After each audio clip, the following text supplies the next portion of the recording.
Welcome back to the channel, bookworms and constant readers. This is Final Girl Horror. I'm Chelsea, and today we are going to be talking about Book 2 of Les Miserables by Victor Hugo. Book 2, in case you don't know, watch my first video if you haven't. I will put a link up above or down in the comment section if I remember. This book, this massive book, is written in 5 parts. So the last part, video 1, was Fantine. And it is just what it says it is. It's all about Fantine, and you're introduced to the main character, Jean Valjean. This book, Book 2, is titled Cosette.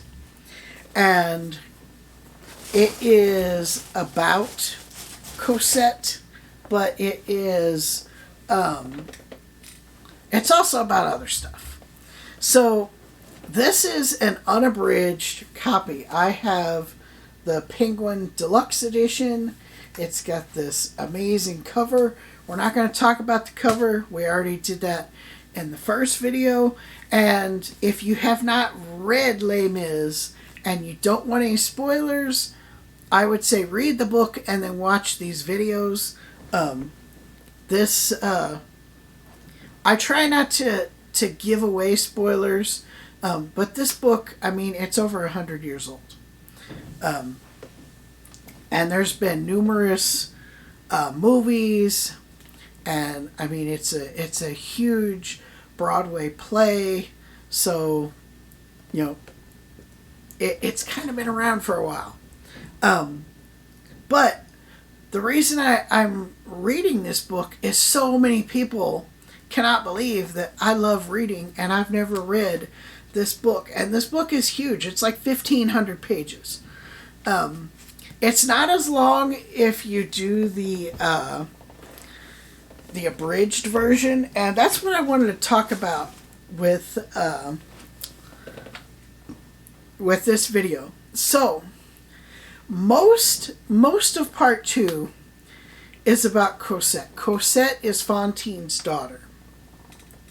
And the reason people gravitate towards that abridged version of Les Mis is Victor Hugo is known in this book for going on rants and talking about stuff that has no bearing on the main story. Like, you could remove those from the book and not miss anything. And that's what the abridged versions do. So if you pick up a version of Les Mis and it only has like 900 pages, it's an abridged version. If it doesn't say blatantly somewhere on the book or in the book that it's an abridged version, it's an abridged version. And what they do is they remove all that stuff and just present you with the story. Well, I didn't want to read that version. I wanted to read the version that Victor Hugo presented to the world back in the 1860s.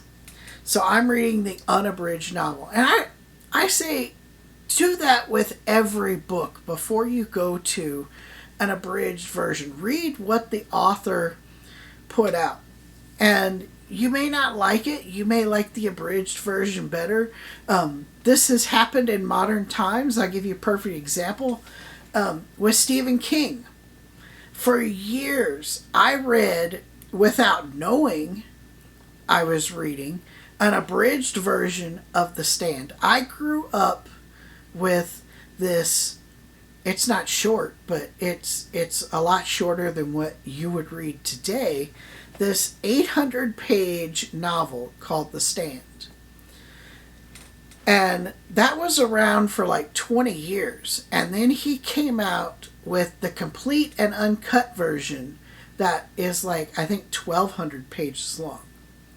And it's the story the way he wanted to originally publish it, and his editor and publisher were like, no, we're not doing that. They didn't think a book that size would sell, and so they edited it down. And I don't like the complete and uncut version. I think it's too long. I think there's too much garbage in there that has nothing to do with anything. It kind of goes off the rails in a couple places.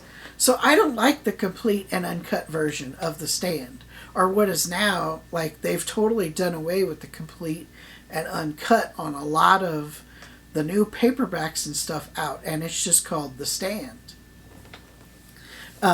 When I get around to the beginning of Stephen King, I'm going to be reading it twice, and you'll see the difference in the two. I think the original from the late 70s all the way to the late 90s that was out is a more streamlined, perfect version of that story. The complete and uncut, I don't like it. So that's the big difference. And you have two instances of that in this part of the book. So instead of the book picking up where part one ended, you have, I want to say it was like 200 plus pages where he gives this extremely like detailed account of the Battle of Waterloo. I mean, it is just so detailed, so thought out. It has nothing to do with the story. Absolutely nothing. And once he's done telling this tale of the Battle of Waterloo, it picks up where part one left off. And so everybody believes that Jean Valjean is dead. And you learn that he's not. Meanwhile, the money has quit coming in to the, I don't remember how my daughter speaks French, and she told me how to say these people's names. I don't remember off the top of my head. But the inn where Fantine left her child, they've been taking care of this child, and they've been getting paid to do so. When Fantine died, the money quit coming in when Jean Valjean went to prison. And so they've kept her around as kind of like a slave.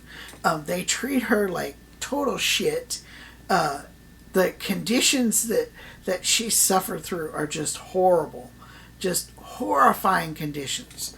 And Jean Valjean shows up to rescue her. What Jean Valjean realizes almost a little too late is that Javert is not buying the rumors that Jean Valjean is dead, and he's still looking for him and has tracked him down. And they're like, getting ready to pounce and take him back to prison.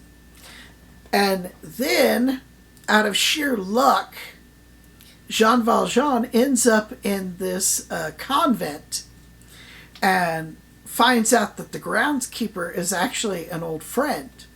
And so they hide out there. Then the story comes to a complete stop. And you have, it's not as long, but you have a good, I want to say 50 pages or so of the entire history of this convent, and Hugo goes through the rules and all the different leaders and how the nuns are treated and how they end up here, and it just goes on and on and on and on. And then he ends with, Jean Valjean gets a job there as second groundskeeper, and Cosette gets to go to the school that the convent offers. But now she has to kind of play by their rules. They let her bend the rules a little bit because she's not really a nun. So she gets to spend like, I think it's like an hour a day with Jean Valjean, and then it's like back to the convent, away from everybody. And this place is weird. Like, so Jean Valjean's friend and Jean Valjean, anytime they're working or moving about the grounds, they have to wear this bell so the nuns can hear them coming and turn their backs or go inside because they're not supposed to be around other people, especially men. It's really weird, but this is where they're hiding out. And he kind of ends with, time went on and Cosette grew up. And then you start the next book.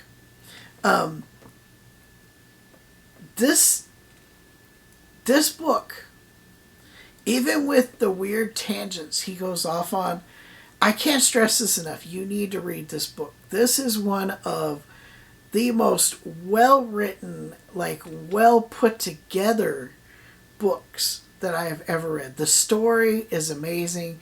The characters are amazing. It doesn't feel dated, even though this was published in the 1860s. Even though it's in a foreign country, there are things that are talked about in this book that are still relevant today. The way Victor Hugo writes and puts words together in, into some of the most beautiful sentences you will ever read in your life. I'm starting to understand why people say this is the greatest book ever written. It is so good. I've enjoyed every minute of it. Even the dry stuff with the Battle of Waterloo and the history of this convent. I've still really, really enjoyed reading this book. Part 3 is, that's what I am currently reading, is titled, sorry, I need reading glasses, I'm old, Marius. And it is, I think, like 400 or so pages. Or no, this one's actually short. From page 519 to 658. Or 738, I'm sorry. 658 is where the last part starts. So it's like reading another book. And so far, starting the third book, it has nothing to do, or it doesn't pick up where part 2 left off. So I got a feeling we're on another Hugo tangent with part 3. But that'll be in a month or so when I put that out. I hope you're liking this. I want to do more classics. Every time I do a classic, I'll create a playlist. All the classics will be in there. I'm doing multiple videos on this book because it is just so long of a book. I don't think it would work if I just did one long video to talk about everything. So I'm going to do 6 videos for this book. I'll have a wrap-up video on what I thought of the book as a whole at the very end. I hope you enjoyed this video. If you did, give it a thumbs up. Please subscribe to the channel. I'm trying to get this channel to grow. Ring the bell button so you know when new videos are posted. I try and put a new video out every 2 to 3 weeks. I'm in school working my butt off to graduate. Hopefully, after graduation, videos will be posted more regularly. I'm really behind on videos right now because I've been sick. So for the next couple weeks, videos will come out pretty regularly. That's all I've got for you in this one. Till next time, read more books.